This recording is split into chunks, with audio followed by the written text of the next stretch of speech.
एक बात बताओ, एमसीक्यू में आप ज्यादातर देखोगे तो ज्यादातर एमसीक्यू का आंसर सी रहता है, ऐसा मैंने एनालाइज किया है।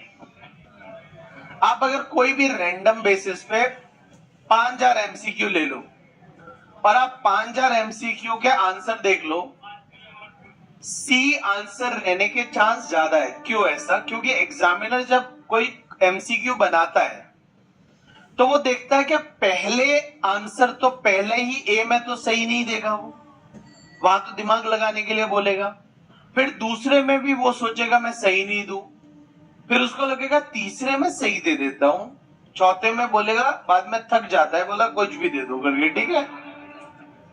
तो साइकोलॉजिकली मुझे ये लगता है कि सी वाला जो आंसर है वो मोस्टली एमसीक्यूज में हो सकता है। अब आप ऐसा नहीं है कि एग्जाम में अगर कुछ भी नहीं आ रहा हो तो सब में सी सी सी सी सी, तो प्रोबेबिलिटी 30-40% तो सही होने की रहती है करके, ठीक है। तो जैसे बाकी एमसी आपको लगता होगा 25% प्रोबेबिलिटी सी की रहती है, नहीं, मुझे ये लगता है सी की प्रोबेबिलिटी 35% रहती है, बाकी 65% ए बी और डी की रहती है। बोलोगे कौन सा लॉजिक था ये सर?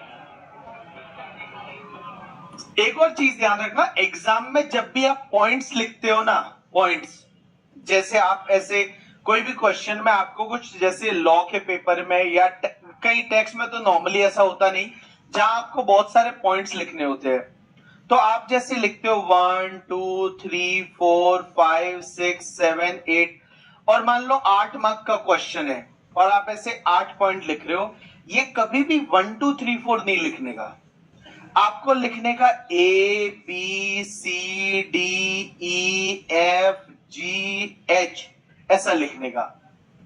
इससे फायदा क्या होता है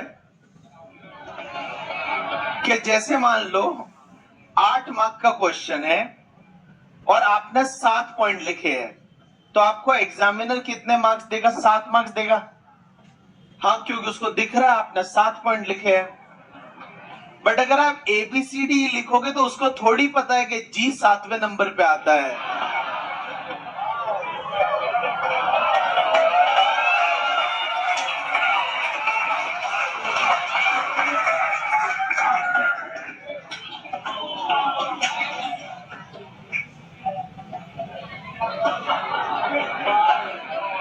तो हो सकता है आपको 8 मार्क्स मिल जाए 8 में से।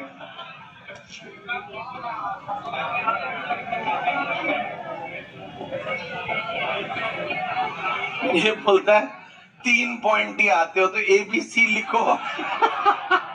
एग्जामिनर को पता चल ही जाएगा, देखते 3 ही लिखे हैं तुमने, ठीक है। अब 3 ही आ रहे हैं तो भाई कुछ नहीं हो सकता।